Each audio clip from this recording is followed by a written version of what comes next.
hindi naman siguro lingid sa kaalaman ng lahat na yung nangyari sa batang basketballistang si Rene.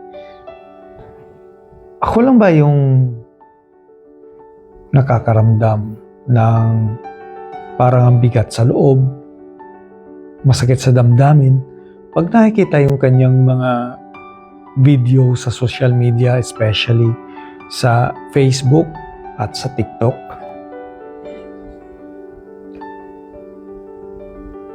Kasi kahit pag binasa mo yung mga comment, parang halos lahat nabibigatan. Dahil siguro tayong mga Pilipino is nakaka-relate kay Bobet na ang tanging pangarap lamang natin ay may angat sa buhay ang ating pamilya, maalis sa kahirapan. Kaya siguro halos lahat tayo nakakaramdam ng ganung uri ng pakiramdam na may bigat, sakit sa loob. At alam mo yun na yung bigat na to or experience is naranasan ko when my mom passed away. Parang bumalik yung sakit ng loob. Alam, parang yung may bigat araw-araw. Especially yung nakita ko yung kanyang video na nagpaalam siya sa kanyang nanay. Niyakap niya. Niyak yung nanay niya. Tapos nag-I love you pa siya bago pumasok ng airport. At yung sinabi ng coach niya bago sila maghiwalay sa Manila na hindi siya uuwi for 5 years sa kanila sa Davao hanggat hindi siya mayaman at hindi niya naaahon sa kahirapan ang kanyang pamilya.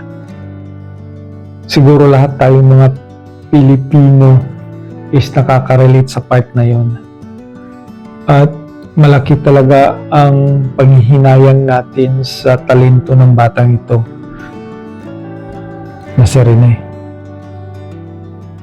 Alam mo yun na yun lang naman talaga yung pangarap niya, pero sa trahedya napunta.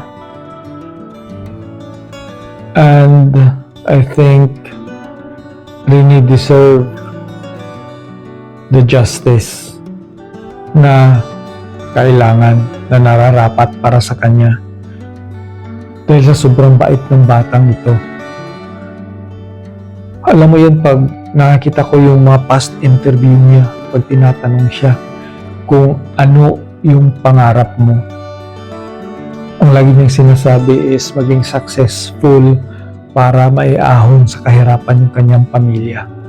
Kaya siguro lahat tayo na nakakapanood ng kanyang mga videos is may bigat, may kirot sa puso. Especially kung gaano siya kabait sa mga tao, sa paligid niya, sa teammates, sa coach, sa mga fans, especially sa kanyang magulang. Kaya rest in peace sa Rene, Bobet, Partibonia, and my condolences to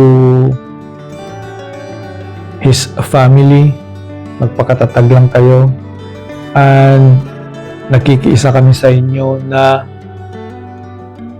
makuha ni Bobet yung justice na nararapat. So rest in peace, Rene, at i-guide mo lang yung family mo.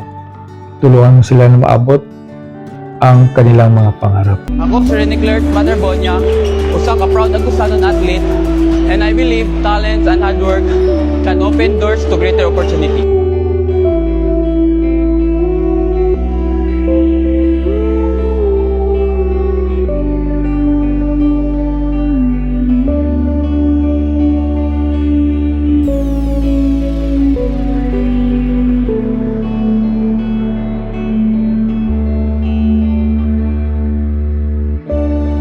Everybody wants hard to know what I would do if I didn't win.